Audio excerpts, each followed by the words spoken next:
Someone recently asked me whether it's more difficult or easier to take photos of strangers when you're traveling in a foreign country compared to when you're in your home country or your home city. And I thought that was a really good question to ask. And so in today's video, I'm going to share with you my thoughts on this topic. And I'm also going to share with you today some of my top tips for taking pictures of strangers while you're traveling abroad or while you're living in a different country that isn't your home country to avoid getting into any kind of trouble, and also to help you get better pictures. So let's get into it. So a friend of mine who's actually from England but who was living in China for a while told me that he thought it was more difficult for him to take photos of people in China because he's not Chinese. And he suggested that it would be easier for me, even though I'm British born and not strictly speaking Chinese, because I look Chinese and ethnically I am Chinese. He suggested that it would be easier for me to take photos of Chinese people in China than it is for him as a foreigner. So I actually disagree with that. I actually think it's actually easier to take photos if you're a foreigner in a country compared to when you're taking photos in your home country. So let me explain why I think that. I think basically it's just the tourist advantage. If you're in a foreign country with a camera walking around the streets, people naturally assume that you're a tourist. And as a tourist, locals would expect you to take lots of photos of everything in sight, including the people. So I think there's a degree of tolerance to tourists taking pictures in the streets that maybe doesn't apply to locals. So let me explain further. Although I am British, I obviously look very Chinese. It's not obvious that I'm not from China when I'm walking around the streets in Shanghai. And so sometimes when I want to take photos of strangers in the street in Shanghai, people get a little bit suspicious. They might think I'm trying to record them doing something that they shouldn't be doing. For example, if they're selling things on the street without a license, they might think I'm gathering evidence, for example. Whereas if you were an obvious foreigner with a camera in the street, they would know for sure that you're not trying to gather evidence for some kind of illegal activity. I actually have a very good memory of the London 2012 Olympics.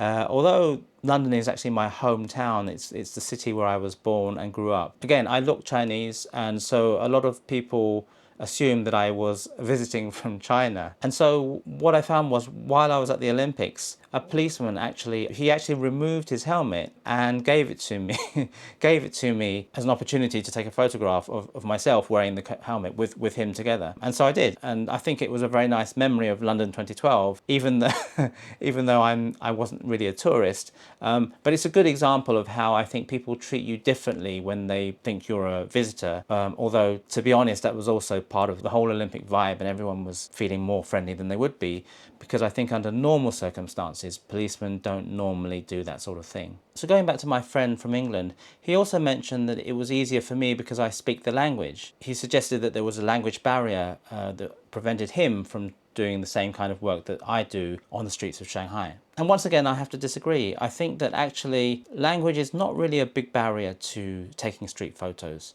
I've traveled in France, in Italy, in Spain, in many other countries where I don't speak the language. And I've managed to take lots of street photos of strangers. You can either learn a few simple phrases like, may I take your photo, which I did learn in Spanish, for when I was traveling in Spain last year. But failing that, I found that really just a polite smile, maybe pointing at your camera and then pointing at them, it's really very, very clear what your intention is. And I think that anyone anywhere in the world would understand what you were asking for. And by the same token, I think if they didn't want to be photographed, despite the language barrier, I think it would be quite easy for them to communicate that to you with a simple no or a shake of the head. So now that we've established that there isn't really any language issue when photographing strangers abroad, and the fact that it can be an advantage looking like a tourist, I'd like to move on to share some of my tips for taking photos of strangers in foreign countries. So I've actually got 5 tips for taking photos of strangers in foreign countries.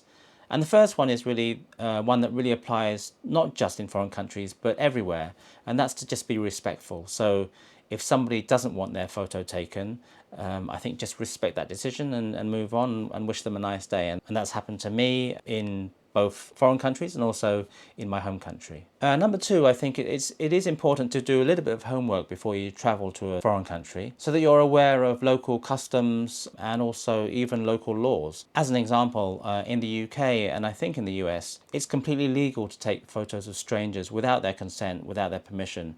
I mean, it might not be very nice of you to do that, but there is no legal barrier to doing that. And although that's probably very similar in most other countries, there are countries where it is illegal to take photos of strangers without their consent. And in some cases, it's illegal to take photos of some buildings as well without consent or without written permission. So the third tip is something I've already mentioned. And I think it's always a good idea, even though language may not be a problem, it's actually quite a good icebreaker to just learn a few phrases, simple phrases in the local language. So at least learn, can I take your photo? I think in Spain, I think it was Puedo tomar un foto? Something like that, and point to your camera. They'll know what you mean.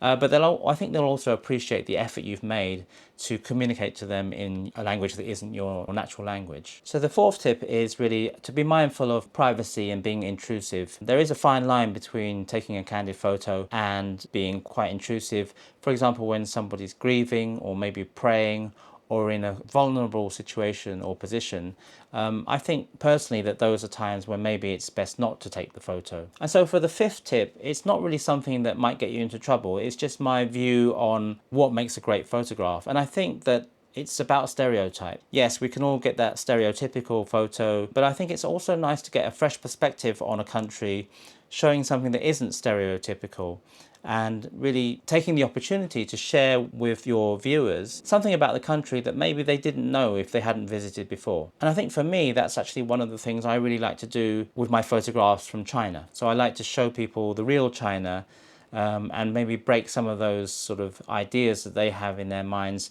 from what they see in the media, having not had the chance to, perhaps to visit themselves in person. And so there you have it. Taking photos of strangers in a different country doesn't have to be intimidating, and you don't need to be afraid at all. Just with a little bit of preparation, respect, understanding of local cultures, you'll be able to get some really good photos of people in the country that you're visiting, which will provide a lasting memory of your trip, and you might even make some friends along the way. So the next time you're traveling in a foreign country, you don't need to shy away from taking photos of strangers.